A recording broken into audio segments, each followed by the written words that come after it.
So welcome to another Emm-Bee Motorhomes instructional video as we look at the excellent Endeavour B62 panel van. So let's have a look at all the various bits that we need on how to best use it. So I'm going to first start with access to the engine bay. Normally in a lot of vehicles you would have a catch on the inside, but here we do have a key operated. We're going to use the driver key. We simply place it into the slot, turn left to pop it, and then right to release it, and then we would lift up. I'm just going to put it on pause so that I can do that. I need two hands. So as we turn right there, then we can then lift up the bonnet so that we can get a good look here into the engine bay. So we do have access here to the battery area should we need to do any at all battery charging, just in case you've had the unfortunate side of being left with an uncharged battery. We have also our fluids, and of course the most important one for us here is that we do need to fill the wiper fluid just to make sure we're safe on the road. So let's come around the side of the vehicle just so we can start to see some of our access points that we need. So just here on the passenger side door, of course, we have got the fuel, and also we've got the access here for our AdBlue. Inside of the cab, we then got seats for our passenger and our driver. Just on each of the windows, it's important that we know here at the front that we do have the blind systems that will be able to give us that extra bit of insulation protection. So we're just pinching them together here in the corners and pulling them across, and then we'll go all the way across the windows to be able to do it. At the front, we will be simply lifting these up here at the front. We'll do it at both sides, and that will go all the way to the top and connect so that you have got your vanity sections. So as we move around now to the driver's side of the vehicle, we can see we've got our connection points here. So right at the rear we have our electric connection point. So it's simple, lift, plug, and then it will sit there. Remember to unplug before you drive off. It's happened to us all. Across the line then we see the vents here that's coming out from the boiler system, and then our water infill. Now when it comes to the water infill, we do unscrew. We simply put the hose pipe in and we fill it until we start to feel the water come out the other side. The important note that we need to make sure is that we do have the drain shut. Now on the Endeavour B62, you don't really get access to the water tanks directly, but you do get access to the taps. So I'm just going to show you underneath. As we come down from that point, we start to see them. Here they go, and this is our relief points. You'll notice that there's one on the other side of the vehicle. This one is for the fresh water, the other side is for the grey water. That's the water that's come from your shower, from your wash sink, and from your washing up. So you do need to make sure that they are closed, otherwise the water will just simply run straight back out of the vehicle.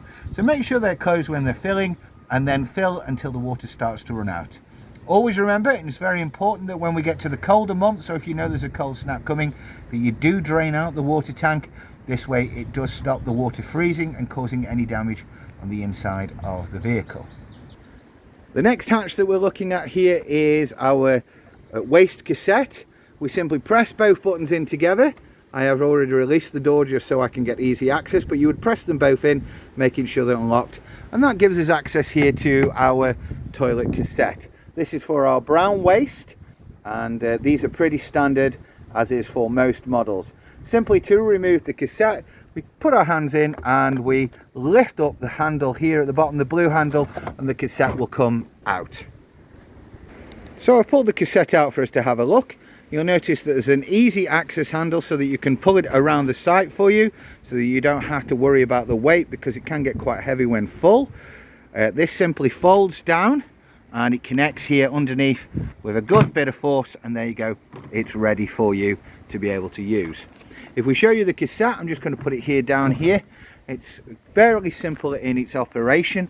If you do want to get access into the blind, you just simply turn the switch and you should be able to pull it back and forward, and you can see that in there that the blade has closed, and there we go, we close the blade and it's ready for use.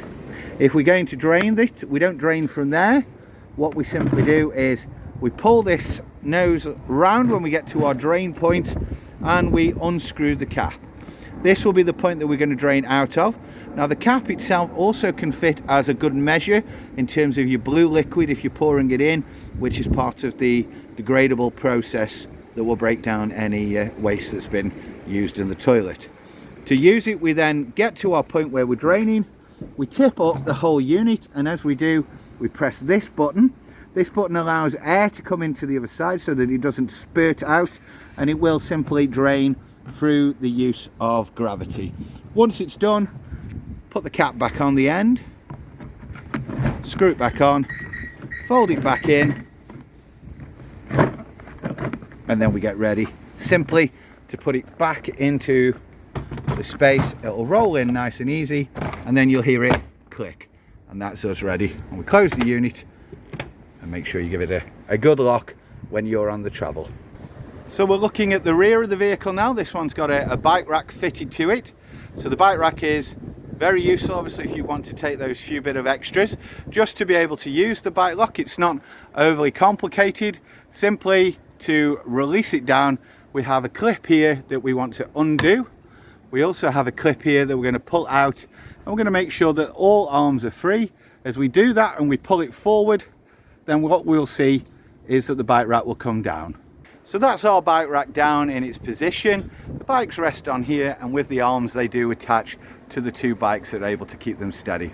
Also, when you are undoing, you'll notice that there is a simple latchet clip. You put the fabric through, push that down so that it can come through, and once it's tight you let it go, and when you want to unleash it you simply clip it and pull the fabric through, and that will make sure that it goes back into its locked position. To get into the rear of the vehicle, we simply pull the handles. Now I can attest to this, having made the mistake myself. Do remember that there is an overhang here when it's up, so don't cart yourself around the back of the head. It's very easy to do, so just be very careful, particularly in opening and closing the vehicle. And in so doing, we will have access then to the rear of the vehicle, where we have access to some of our compartments that are useful for ourselves. When you have the back open, which you can obviously use sometimes as an entrance and exit, then the manufacturers recommend that you do not keep this particular seat unit in, that you actually pull it out, which is easy to do by simply removing the pillows and the cushions in, and then simply lifting out this area so that you don't have an exposed seat here at the back. To the left and the right, as I'm facing the rear, we have two storage compartments. We open this one up here, you can see it is an open storage, so that is something that you can use yourself if you do want to click. To open the door, you simply press the button out. To lock it, make sure you press it in, otherwise it will just sit open in its usual aspect. On the other side, it's less of a storage space, and we see in here that this is where you've got access, and you'll see some of the heating systems. You can use some of that for storage, but please be careful of the operations that are in that space. Same again, make sure that you lock the door, otherwise it will not lock. So as we come round now to the passenger side of the vehicle, we open the door, pull the handle out and push along until you do hear the click, otherwise the door could potentially open on you. You'll hear it open. We have our entrance space here, getting us into the van, into the habitation element. So the first thing to point out here is this is where our LPG goes, our gas, which we'll be using as part of the function. We need to press both buttons, and as we do, that gives us access there to the gas habitation. So make sure once again that the door is locked once the gas bottle is in, and that's where you'll be storing it for yourselves. The other thing to note is that when we do get into the vehicle, if we want the step to come out here at the bottom, then we are pressing this button here, and I'll press the button for you so that you can just see. That gives us a nice easy step so that we can get in and out of the vehicle. Another thing just to show you, just under the passenger seat here, you'll notice here this grey switch. It's very important that that grey switch is pressed. If so, then you won't have function with your fridge or the solar panel element. So that part must be pressed and pressed down. If you do have any issues, please make sure you've come under there and had a good check in terms of what you've got. So let's climb into the van now and have a good look around at the various functions that we need. We've got plenty of shelving here at the side as well, access to a plug socket that we might need to use. Our fridge is in front of us, so this is the what they call sometimes the 3-fuel fridge, which means that once turned on, it will run off the electric that you might have on a site that you've plugged into. It can run off the leisure battery, or it can also run off the gas bottle. If you set it to the automatic function, it will of course choose to do that for you. As we move around here, we'll notice that you've got this safe space saving, I'll get my words out in a moment, space saving section here, which helps you to have more access into the habitational element. But if you do want to use the bathroom, then of course you're going to spin it round. It's important that you remember to spin it from the left hand side as you've come through the door, right the way through, and then that will create the environment for you to be able to get in and out of the bathroom space. As we move further in, we've got plenty of storage here up high above, and we have our lounge space here as well as our oven and hob. So these are things to check and make sure that they're ready. Just as we step in, we'll look just here above the doorway. We can see we have our control panel. So we're pressing this button to turn on the control. That's very important. As you can see, all the lights have gone off now that I've pressed it. If I press it again, the lights come on. This is your lighting switch, and this also is your awning switch. This will give us the reverse, and here we start to see on the boiler. As we press up and down here, it's going to give us the settings. It's going to give us the battery select. It's going to tell us where the waste is, the water level, and the internal temperature and the vehicle voltage. So that should give you quite a lot of the information that you need, as well as set to the time. This then is our heating system. This is very important, obviously, to the vehicle. So we're going to simply press the home, and that will correct for us and give us all the information that we need. Again, it's setting the temperature. This is the important one. So there may be a variation between the two, but of course it's the one on the heating system that we need to look. If we click the unlock screen, then it gives us all the accesses that we need. So the room climate button is going to do what we want.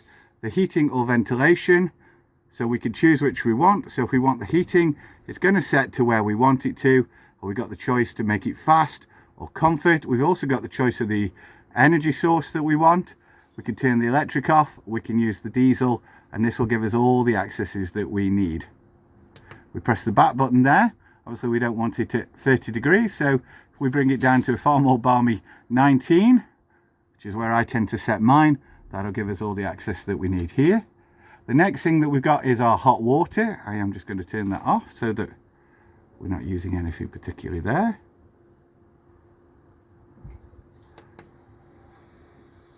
We got our hot water here, so the hot water is switched off. We can turn it on again, and this can help to set. We can set for a long, and again our energy sources will help us. We can set it up to different areas and whether the diesel is on or off with regards to that. We've also then got our settings, the app if you have access to it, your notifications, and we can turn it off. So we're going to turn it all off, and that should turn off everything for us there. So if we look here at the back, this area is also our living space, and at the same time it's going to create for us our bedding space. So we've got a very comfortable space here, but the cushions do move, and we're going to show how they move to give us access to various things that we need. So just for easy access, I have moved the cushions so that we can see our two kind of bedding spaces that are going to help us to understand how we can use this space for ourselves. Now what you'll notice is that both of these do lift up, and they do lift up and give us access to things that we might need to see for ourselves. First of all, down here, this is going to give us access to the fuse box. So the fuses are down there at the bottom, so if there are anything that's tripped, please make sure you do give it a check first of all. We can also see under here, as you can see by these two clips, which we rotate round, and then we need to move it slightly out there that we get the rest of our bed. This obviously clips and hides in there as a security, so please make sure you do put it back in properly, particularly when moving the vehicle. You simply slide over there. It's going to give you the protection. I am going to show you how that goes up shortly. On the other side we also have access, so if we open up that side, we can see our table top. So the tabletop will go into this section here, and we also have in this particular drawer access here. If we press the door, then it's going to pop down and it's actually going to give us access to the table leg. So I'm just going to take those two things out and show you how we fit them. So the first element to understand is we need to release the cap. We can reach down and just simply pull the cap off, and as we do, it's going to give us release access to the bottom. If we look here on the bottom, we'll notice it's got a mirroring section that should fit into there, and we simply make sure that we are fitting in correctly and then simply spin it around, and now we have quite a secure table, and then we'll just add the top to it. So the tabletop simply just slops onto the top of it, and there we go. We have our table. It's now accessible in terms of what we want to use. We can also spin it around if we need to, and that will give us more usage for our hope. To release the table, we just simply spin round the top and then we pull it out. Obviously this is a two-handed operation, so you have to give me a minute and I will show you how that comes out. And there we go, we have the separation. So always make sure you put the cap back on. The last thing you want to do is mark this, and do remember that when you are fitting the bottom, that when you put it in and it's there, you do need to make sure you spin this to create a secure table leg so that it doesn't fall on you as it did on me. So let's undo that, and we'll pull that out, and then you can see it comes out nice and easily. And then we put the cap back on, once again place it on the top, make sure it clicks in place, and we can put all the furniture back. But before we do, let's also have a look what else is under this unit. So here we can see that is our heating system, our Truma heating system, and then we have our water pump here that's for our use. Now it's really important that just down here you can see that we have this switch, that it is turned to the right position so that the hot water can be pumped through into the system. So once you've filled up your clean water and you have got the valve shut on the outside as we showed you, you put this into the right position, and then simply you turn your hot water on the sink to on. Once it stops spurting and produces a nice clear flow of water out, then your hot water is moving through your pump system. Also, we recommend that you do this in your shower and you do it in the sink unit in the toilet, just so that we purge all the air from the system. And please remember that when you stop using the vehicle and if there's any frosts, that you are also making sure that you're draining out the system so there is no water left in that whole area for you. So just here, just to show you once again, we have the lip here, the actual table. Make sure that you are putting it so that the whole unit is down, not up, otherwise you're going to break that when you sit down on top of it, or you're going to feel very uncomfortable. It slides quite nicely into here, creating a secure and accessible space. We put this back down, we can now see, and we're going to be ready to get our bed. So if you do remember, we took out this particular unit. It was in this section of the bed. We've pulled it out now, unfolded it, and it simply slides onto the top of the sections here. It is fold upable depending on how big you want the bed. So if it's just a single use, you don't necessarily need to have all of the sections that are up. As you can see, I've left the units there at the back, but I'm now going to show you what it looks like when we put all of the cushions down and how we do it. And it's simple as we pull that cushion forward and we drop the cushion at the back to create an extra space, and then we're going to put the cushions that were here, both the back and the front, to create what would look like a bed space. And there you can see we've created quite a good space here along the line. So the way that we did this is we left the seat cushions here, but the back cushions in particular, which are these ones here, we simply lifted them out. If you notice that the way that they work is that they've got a little bit of fabric here, one goes on top of the other. You simply break them down so that you've got the right size that you need to. And then if you'll notice, the other thing that we do is we simply remove this particular section, which sits just there, and that helps for it to sit down. So to make the bed, we would remove this particular section along the line, which is velcroed, break the bed down and simply push it into its position so that we have a firm and comfortable bed situation. So let's move into the bathroom space now. It is a little bit cramped, so I do apologise if this is a little hard to see, but as you remember, we pull around here and we get to our section that'll show us both. Here we've got our sink unit, but it actually also pulls out to create your shower unit, which you would then connect onto here, and that will give you a shower head so that you can have a nice and clean and secure shower. This is obviously our toilet section. To use the toilet, of course, we would turn it so that it's in our most accessible use. We have access there. You'll notice that there is, of course, the blade across. We come down here to the bottom and we pull the blade across, and that will open the toilet for use so that we can use it as we need to, and then close once again, which does stop if you've got any journeys. It'll stop things bouncing around in here. Then that's our flush section there, and there's plenty of storage in here as well.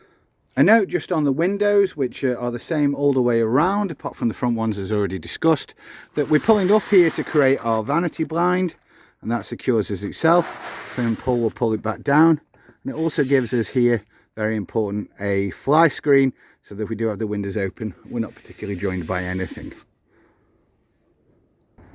The last thing then to consider here in the vehicle, just so we can have a look at, just here under the driver's seat, we will see here that we do have a hatch. I've released it just so we can get to it easy, but you do need to just pull it, a bit of a firm pull. And here we have the vehicle jacks, and most importantly, we have our locking wheel nut for that one nut that's got an odd shape for security reasons. Don't lose that, make sure you've got where it is secure, and you won't be able to remove your tyres easily. So that's our Bailey B62 new wind, and I'm sure you'll agree it's a wonderful model.